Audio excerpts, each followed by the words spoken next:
Hello. Good evening, everybody. This is Tom Capone, the Executive Director of the NYDLA, and thank you for joining us this evening. Tonight, we're welcoming everybody to our website and to our webinar, and as the Executive Director of the NYDLA, I'm very pleased that you're visiting with us tonight. What you'll find tonight on our webinar series, as well as on our website, is a vast number of resources and information associated with distance learning on a global basis. NYDLA represents the breadth of the distance learning world from K through 12 to higher education, government, military, corporate, and telehealth. Our primary mission is to service the distance learning community, providing opportunities, advocacy, information, networking, and opportunities across the globe for distance learning. We will be hosting a number of events each year, including our annual conference, and a series of policy forums, as well as our National Distance Learning Week. If you're a current member of the NYDLA, well, welcome. And if you're not a member, we ask you to join. Tonight, we will be talking about social media as it relates to emergency communications and emergency management. This topic, unfortunately, has been in everybody's minds for the last several weeks, especially due to Superstorm Hurricane Sandy. Social media has really been the thing that has taken over the telecom and the technology world over the last several years like nothing that we've ever seen. Between Facebook, Twitter, mobility, texting, the entire world of social media is really changed the way that the world works, plays, and now deals with issues such as emergency management and emergency communications. Tonight, we have some wonderful guest speakers. Our first speakers will be Jason Lynn Smith and Carolyn Deming. They represent FEMA from the Offices of External Affairs and Digital Communications. The topic for their portion of the evening will be social media before, during, and after Hurricane Sandy, success stories, and opportunities for improvement. So, without further ado, let me pass the controls over to Jason and to Carolyn. Hey, this is Jason. Tom, can you give me an okay? You're okay.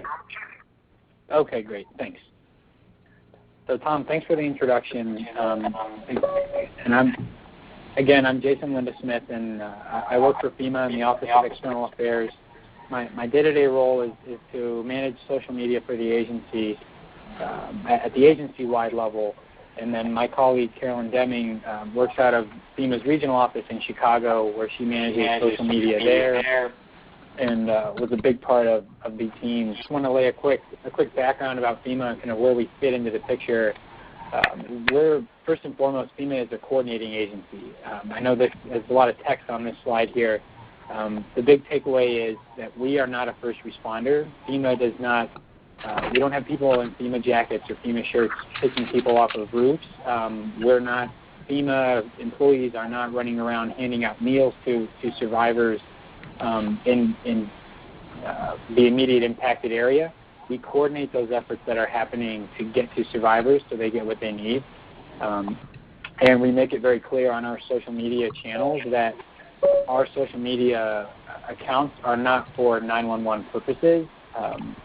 And that doesn't mean that people won't reach out to us in that way, but we do try to make it clear that the best way to get immediate help is not to contact FEMA. You don't call our 800 number when you should be calling 911 instead. There's a pretty clear delineation, and we try to make that point. So I just want to lay that groundwork as far as where FEMA fits into the emergency management world as a whole.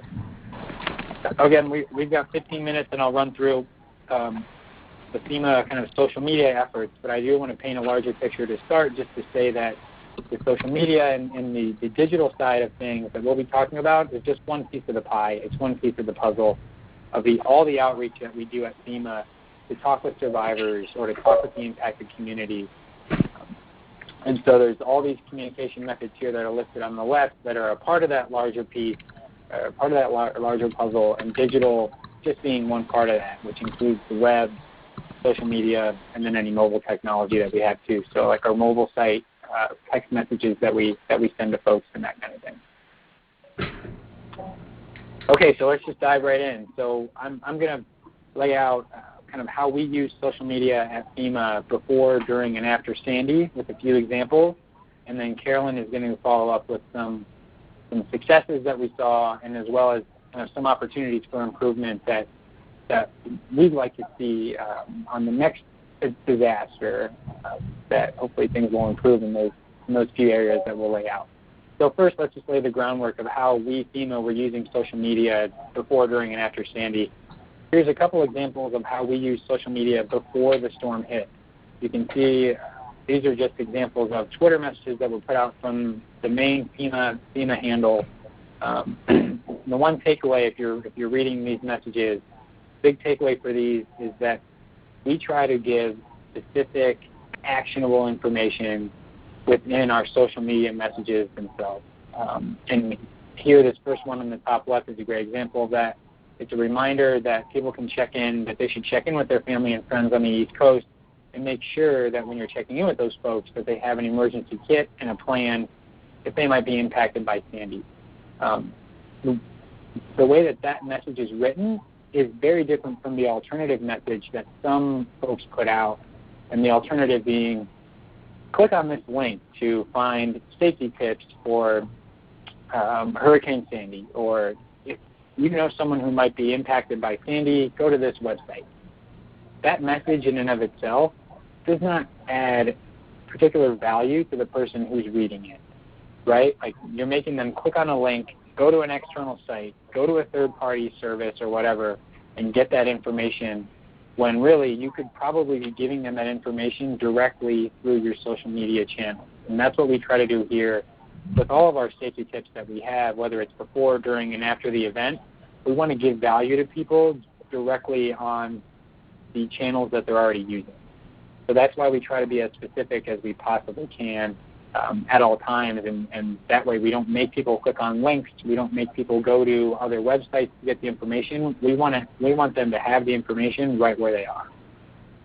And you can see that in the other example, the one message that got retweeted the most and shared the most for us was this one on the bottom right, which talked about how people can search for a shelter by texting in to FEMA. If they text in shelter and their zip code, we're going to spit back to them the location of the nearest shelter.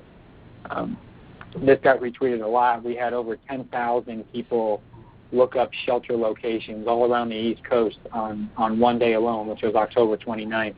So the day after we posted this tweet, obviously we had that shelter message other places as well, but we saw a big jump in how many people were looking for shelters through our text message service. So that was before the storm. During the storm, again, we're trying to be as specific as we possibly could. As the storm was really making landfall there on the 29th and the 30th, we try to give people, again, if they're using social media at that time to get information, we want to give them what's most relevant and useful right at that exact moment. And here, again, are two messages of how we were trying to do that. Remind folks to stay off the roads, to let emergency crews do their work. And then also, a common thing that we see after disasters is just how often people want to use their cell phone to talk to people. And they want to call their relatives and make sure that they know they're okay. Well, a lot of times the cell networks will get overloaded because all these voice calls take up more bandwidth than an alternative, which would be sending a text message to your family to let them know you're okay, or even using your phone's internet browser to get on social media to then post a Facebook update that says, hey, my family's here, it's windy outside, but we're okay. those two alternatives, sending a text and updating your social media sites, are very lower bandwidth on cell networks than.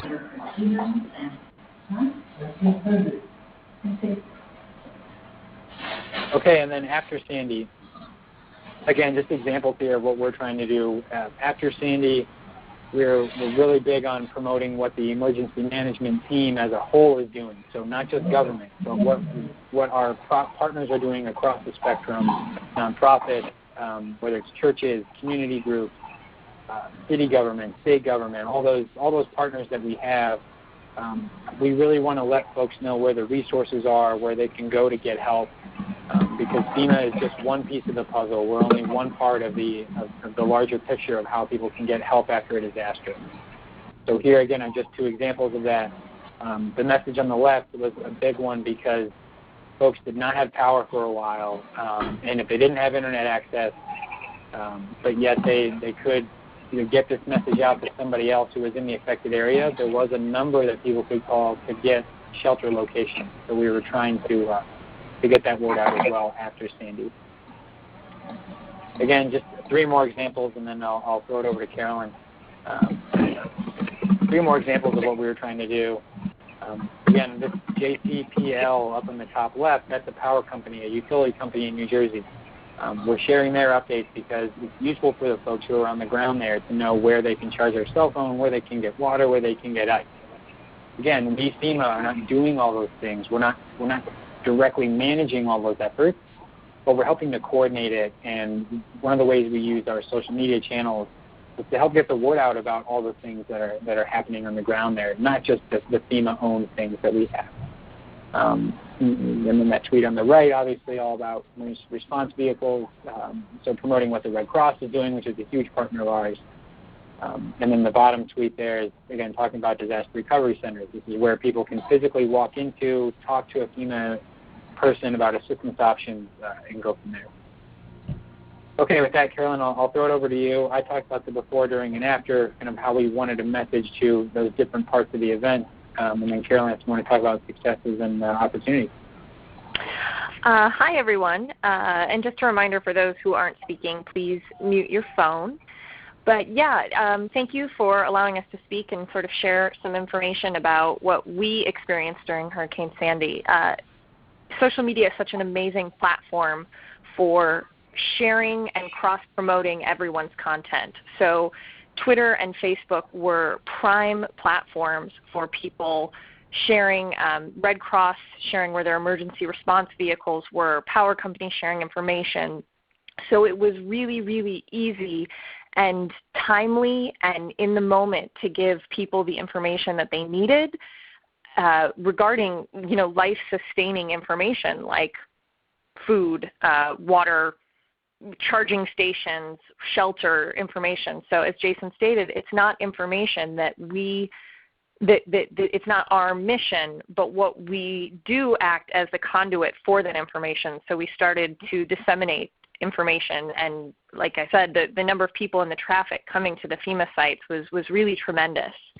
Our next slide is the rumor control page, and if you guys haven't checked this out, I urge you to visit FEMA.gov/Sandy to check out our rumor control page. We launched this in the midst of the disaster to combat misinformation. So just as all of that wonderful information, life-sustaining information, is shared quickly, rumors spread like wildfire. So we stood up a rumor control page, and it started as a section just on the FEMA.gov/Sandy page, and then actually grew out into its own standalone site because of the amount of information. And what was truly amazing and unexpected even for us in the moment was that our partners were contacting us, Red Cross and different federal partners, telling us that they were pushing people here. So it became a huge collaborative effort, more so in the digital space than we'd seen before. Next slide after that. Also, people had direct online access to the response. So we saw, again, more than ever before, people getting the information that they needed and commenting back and forth, which was a huge success. There was a place for people to ask questions and to get answers.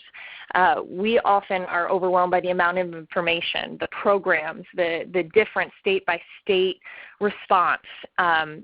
And here became both Facebook and Twitter and our website and all the traffic. It became a wonderful success for people to get the information that they needed in a timely manner.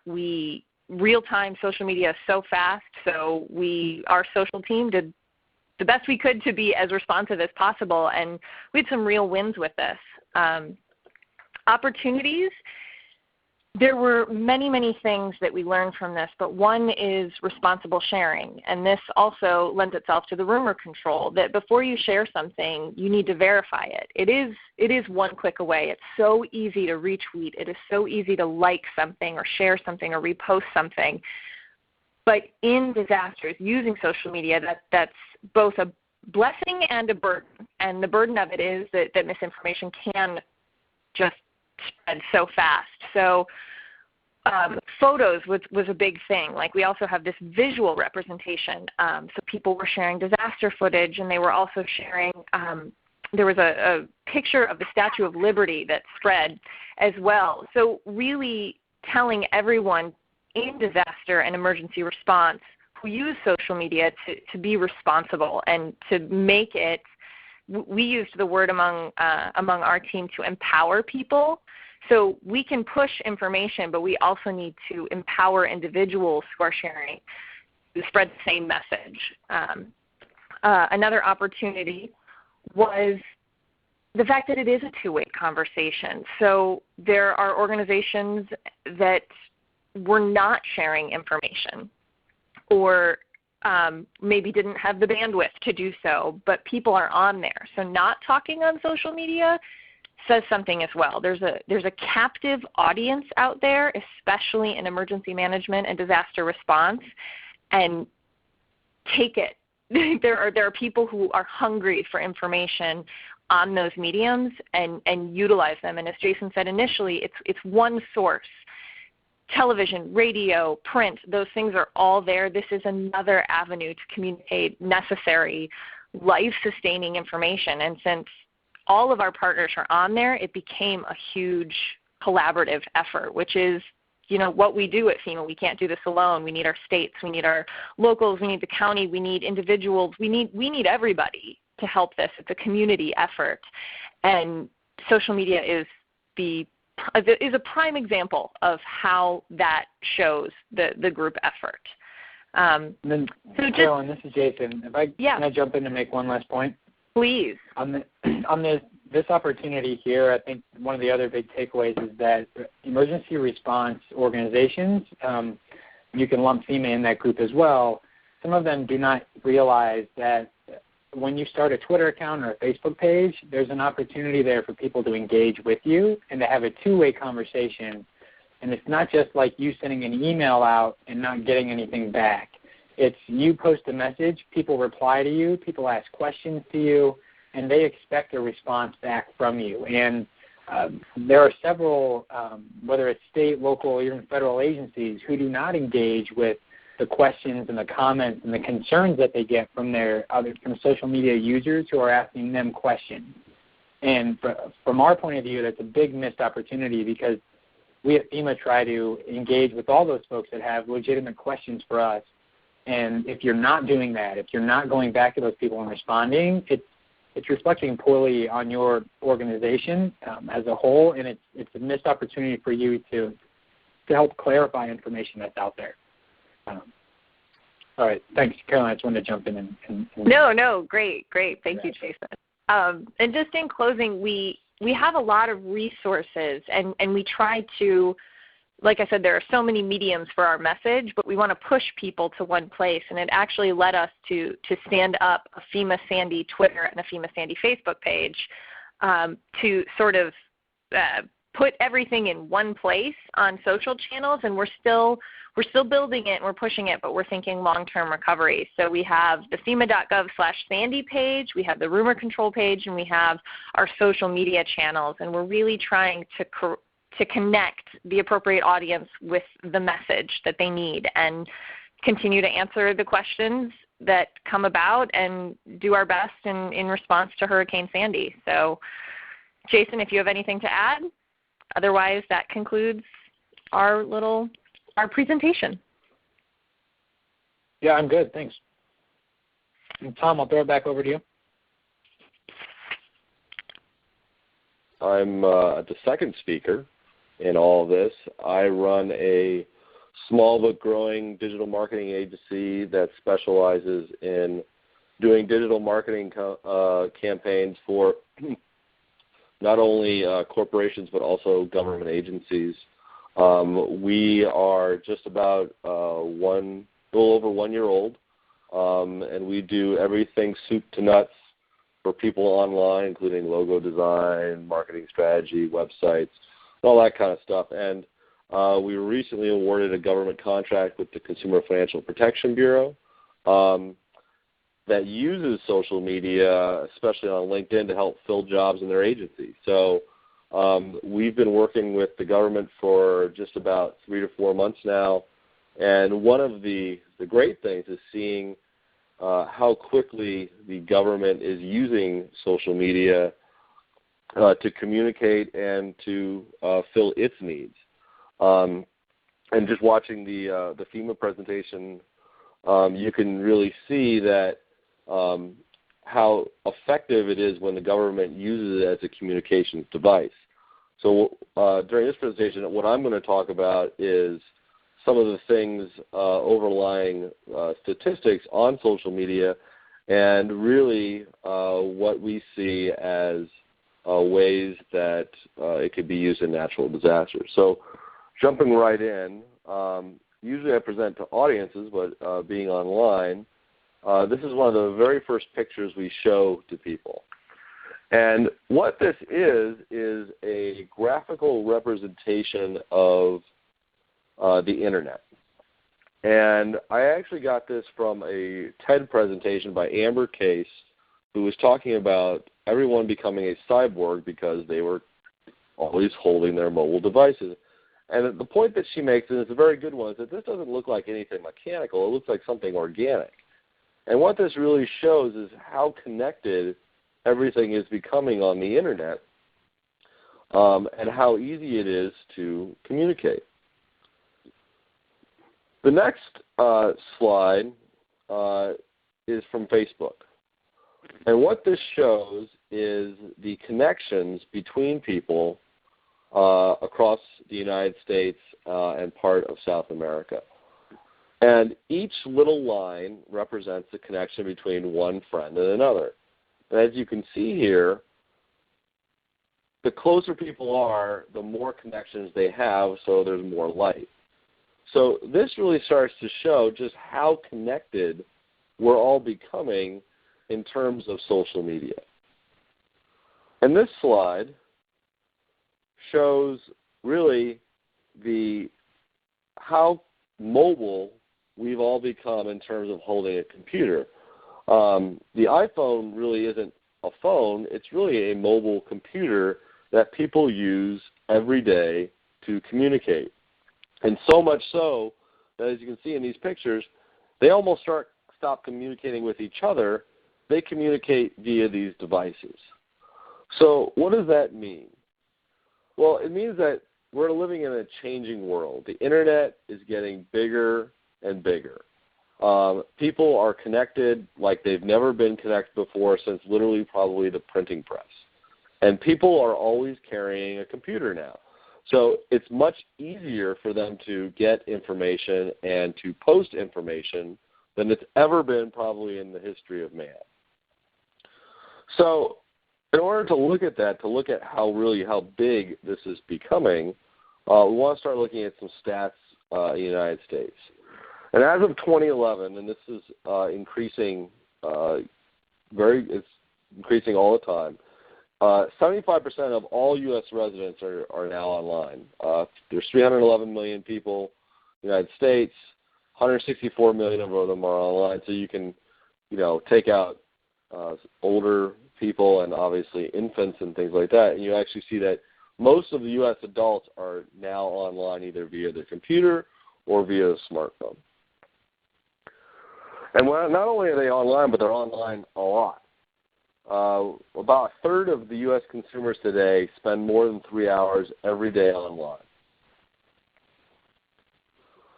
And now we've hit an inflection point where everyone has a smartphone.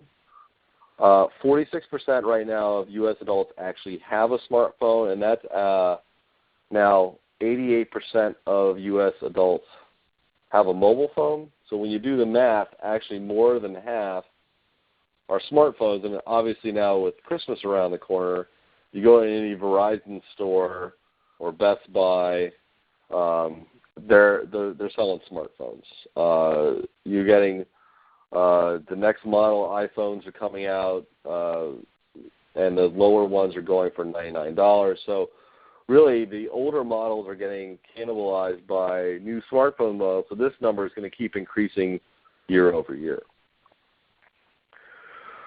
So not only are people mobile and online, but they're using social media. And right now, just about 2/3 of all U.S. Internet users are actually using social media. And when they're on social media, they're on social media. They're spending a lot of time. They don't spend so much time doing email. They don't spend a lot of time watching videos and movies.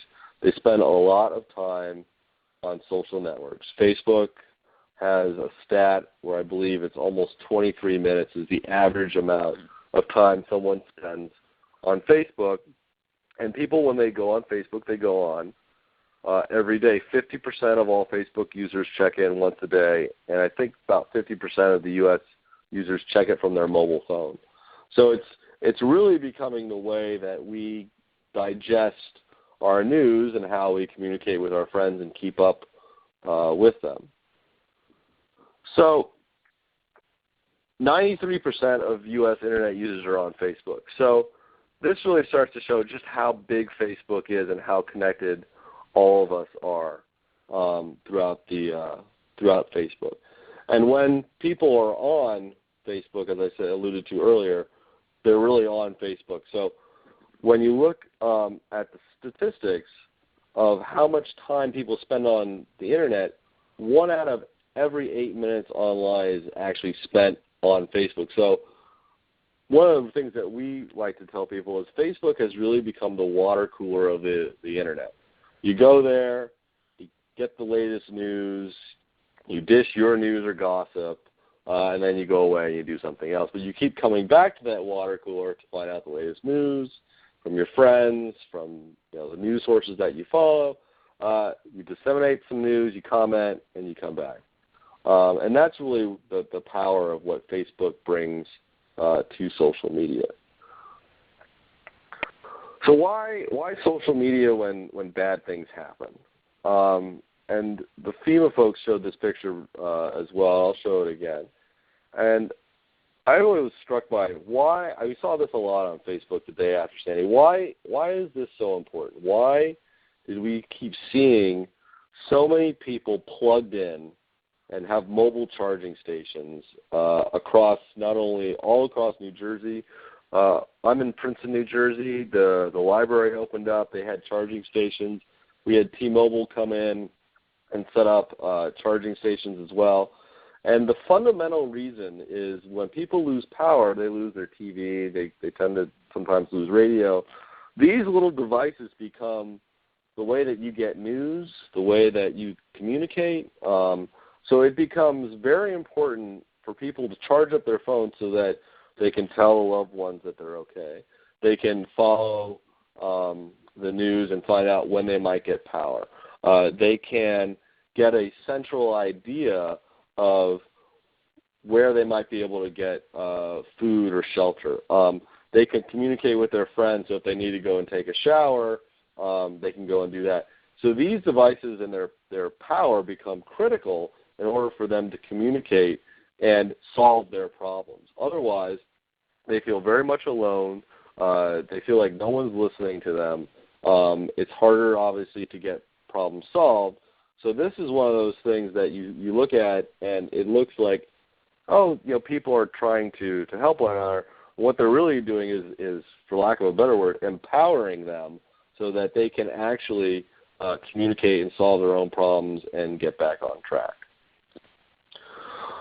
When we look at some of the things about social media that make it very good in disasters, I came up with the term wicked. There's a couple wicked things in here. And the first is that social media is wicked fast at disseminating information. And this is a graphic I found online of how quickly Twitter news spread during the earthquake that happened down in Virginia about a year ago. And you can see once the earthquake hit, you start to see just a flicker of Twitter. And 6 seconds later, it starts to spread as people are able to type in something, a tweet very quickly. It gets to somebody hits the retweet button, those people see it, they hit the retweet button, and so on. And then 23 seconds later, Twitter's lit up with all the news of the earthquake. There's another fact around social media is when Michael Jackson died, Twitter, Google, and Facebook all at once thought they were being hacked because all of a sudden their traffic spiked that would usually signal a denial of service attack, but what it was actually signaling was a big news event. So with social media right now, the news travels very, very fast. Actually, when you look at this earthquake, the item that we look at is that Twitter actually got the news out to the earthquake before actually the earthquake reached New York. So it was pretty amazing to see how fast this news can travel across social media. The second thing is social media is wicked local. And like I said before, I'm from Princeton. These are some of the screenshots from my screen showing what social media can show on the local level. I follow the Princeton Patch. They are a corporate entity that does local news. And they did a really good job of, this is a place where you can go for shelter. This is these are the roads that are closed. Here's what's happening with Princeton Power. They were talking to PSE&G. So it's a very easy way for me to follow a local source to understand what's going on in my neighborhood. Same thing with the Princeton Police. They did a great job of following Twitter or of updating their Twitter account, showing here are the traffic signals that are out because of power. Here's where we're actually closing down streets to remove a tree. And as you can see, they also started to retweet commercial tweets as well to show this is a place where you can go get shelter. So you can see that local agencies can actually use social media to their advantage to spread local news so that a big agency like FEMA isn't burdened down so much with how, trying to solve local problems. They can, focus on the big stuff. Also, FEMA can follow these feeds, or other agencies can follow these feeds so that they can get more information on what's happening locally. The second point is social media is wicked accessible. One thing that people tend to forget is that every tweet is public. It's totally searchable. You can search by topic tag or keyword, etc. So this was just a quick view I got from a couple days ago, just searching the topic tag Sandy. So you can get a very good idea of what's happening across Twitter. Beyond that, there's several paid applications that you can use that do a great job of searching for keywords. One would be Radian 6, which the State Department uses, another is Sysomos, that really look at the Internet as a whole and are able to triage these tweets and where they're coming from very, very quickly on an analytical basis, and then if so, they can be sent to the proper people at the organization. One of the last things is that social media is wicked credible. What Twitter and Facebook have done, and it's very, very smart, is that they make sure that these things are verified. You can look at the FEMA Twitter channel. You can see that little check mark. It means that it's been verified. With Facebook, when you set up a Facebook page and you you choose a government organization, you actually have to go through a process. So before you can get government organization or you can get that little blue check mark, you have to become credible to those. So now people actually know this is the actual FEMA. This is on Twitter. This is the actual FEMA on Facebook. This is news that I can trust. This is, like FEMA said, this, the rumor control can stop because these people are credible and they're verified sources of information. So how does all this help when we're dealing with a natural disaster or something even like a 9/11? Well, the first and foremost is that you can get news and emergency alerts to people on their devices that they have on their person very, very quickly. With half the population now with smartphones, you can, and a ton of them have Facebook and a ton of them have Twitter. You can get that information to them very, very quickly.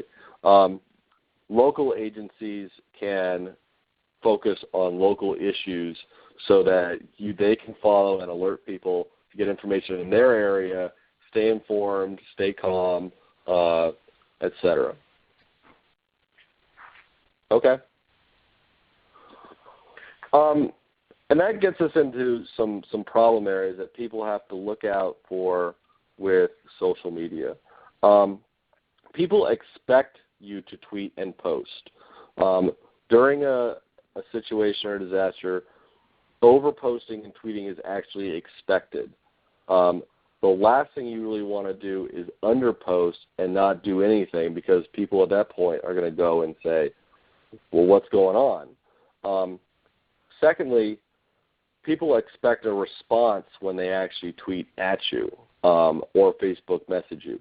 So when you start one of these social media channels, you need to make sure that there's someone actually manning the post at all times, and especially, obviously, during a disaster. Thirdly, you should listen and triage information to people who can act. So as this tidal wave of information comes, you need to have systems in place that route these to the right people so that they can act on it.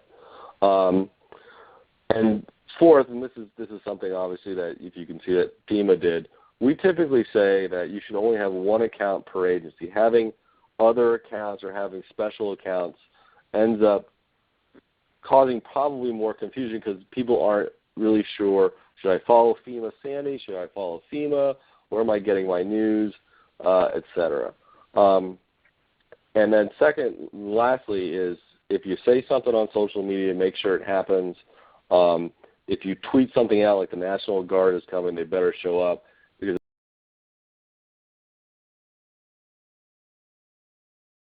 if they don't, then you have a whole credibility issue that you need to address. So kind of wrapping up is, how do we get there for Sandy Part 2? And I think FEMA did probably one of the best jobs out there in terms of what they did, because they went right before the storm to show exactly what you should be doing, tweeted during the storm to do things like stay off the road, and then tweeted after the storm to show where you can go and get shelter. First and foremost is build an audience. FEMA has 182,000 people following it. They've got an audience. Princeton Police probably could use a little bit more of an audience building. But if you don't have an audience, you don't have a way of spreading news. Use software to listen to social media. Radian 6 and Systemos are great pieces of software that allow people to listen to social media and triage those messages to the right people. Thirdly is train employees in social media to listen and engage.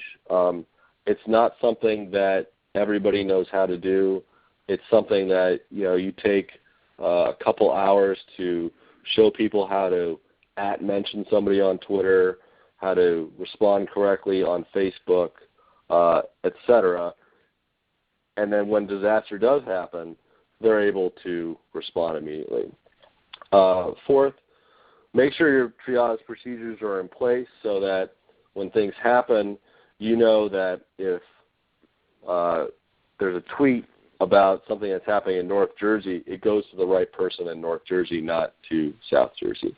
And then lastly, in any kind of bureaucracy, government or corporate, you need to have buy-in from the top so that you have the latitude and the maneuverability to respond quickly. You're not checking every tweet or every Facebook message, because those things just cost you time. And at this point, during a disaster, time is really one of your biggest enemies. That's all I have. I want to thank everybody for having me. This was great. And then I'll turn it back to Tom.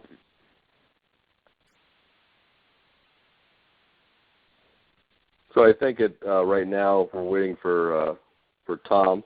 But if there's any questions, feel free to either ask them in the chat panel or unmute and fire a question to either me or FEMA.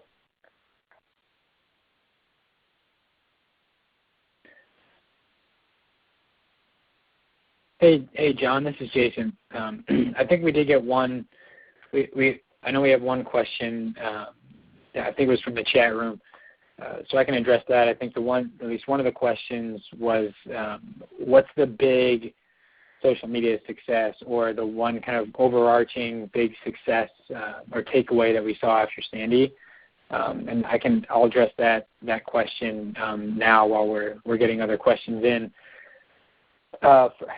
For at least from the FEMA kind of emergency management perspective, this isn't the most exciting answer, but the big success for Sandy was that social media continues to grow in importance as time goes on. I've been at FEMA for 2.5 years, and I've seen a pretty good share of disasters at this point, especially in this role of running social media for the agency. And you saw it during Hurricane Irene in 2011. You saw it during the Tuscaloosa tornadoes in Alabama during the spring of 2011. You saw it in the Joplin tornado. That was in the spring of 2011. Each time, as time goes on, the importance of social media in each disaster was of greater importance. And people placed more emphasis on using social media channels to organize collectively, to talk about their experiences, to talk about how response organizations were helping them or how they weren't helping them. And they used this just as an overall platform for venting and for helping and for being a part of what's happening in the world. And as time has gone on, that use has only increased. And in Sandy, it was just another example of that. More people were sharing photos than ever before. More people were tweeting than ever before. More people were using Facebook than ever before to talk about the event. And at least for me, on the emergency management side, just using my own professional experience, that was the biggest takeaway and kind of the biggest success, was that it's verifying that trend line for us, that social media is only going to continue to grow in importance as time goes on. And I know that, again, it's probably not the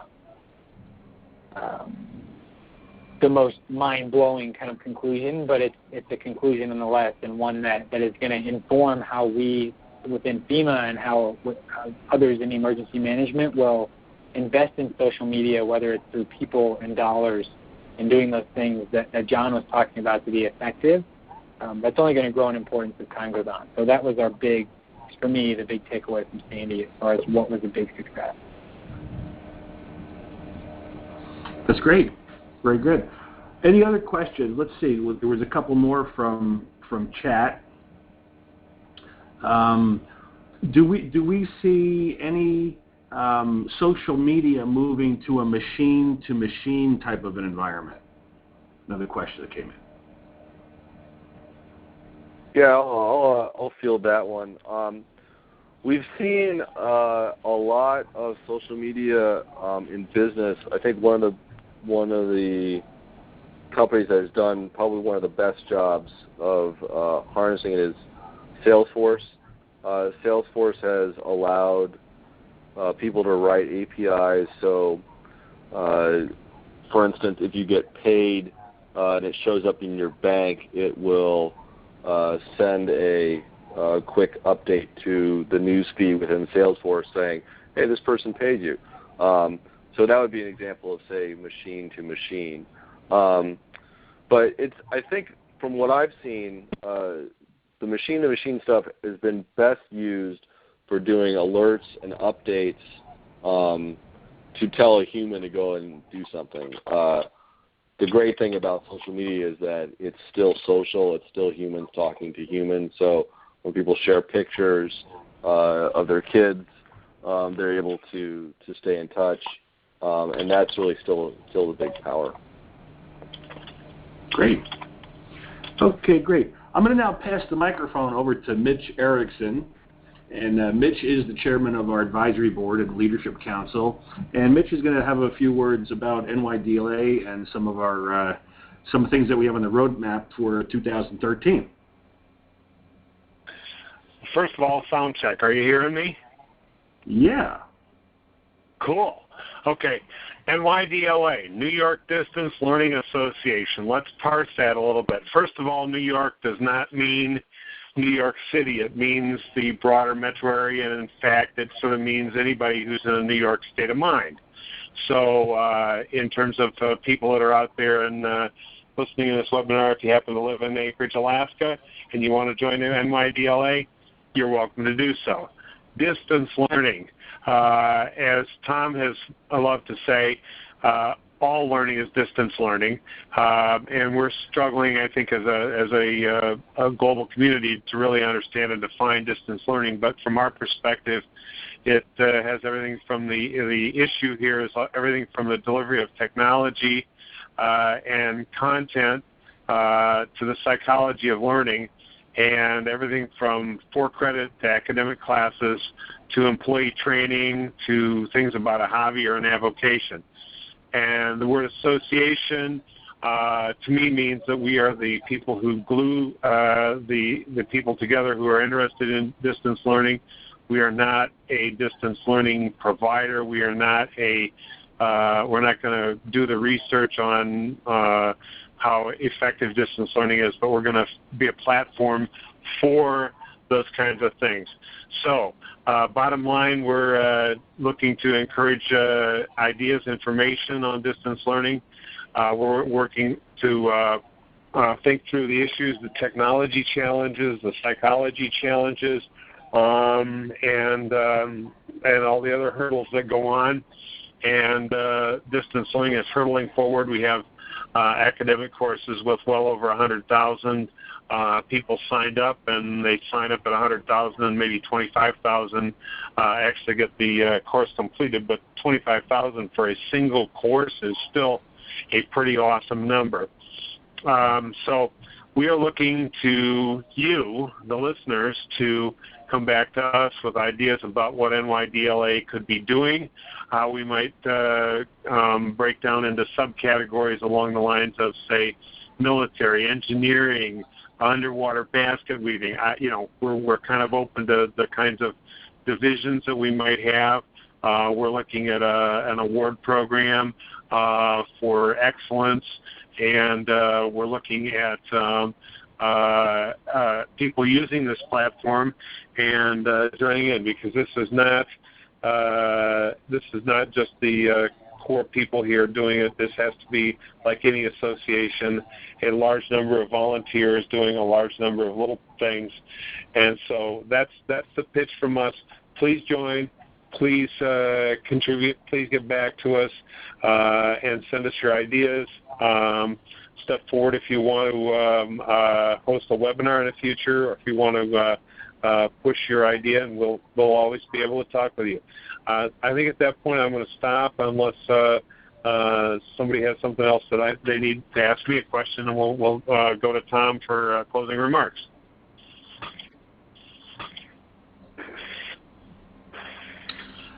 Mitch, that was very good. Great overview. And obviously we'll be talking more about 2013.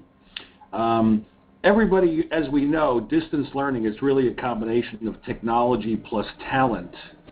And what we're very fortunate is we're going to be having the webinars on a monthly basis.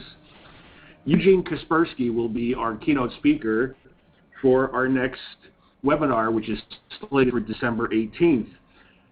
If you have the urge, you can go ahead and Google Kaspersky, Eugene Kaspersky. He's recognized as one of the leading world subject matter experts in all things security, internet security, etc.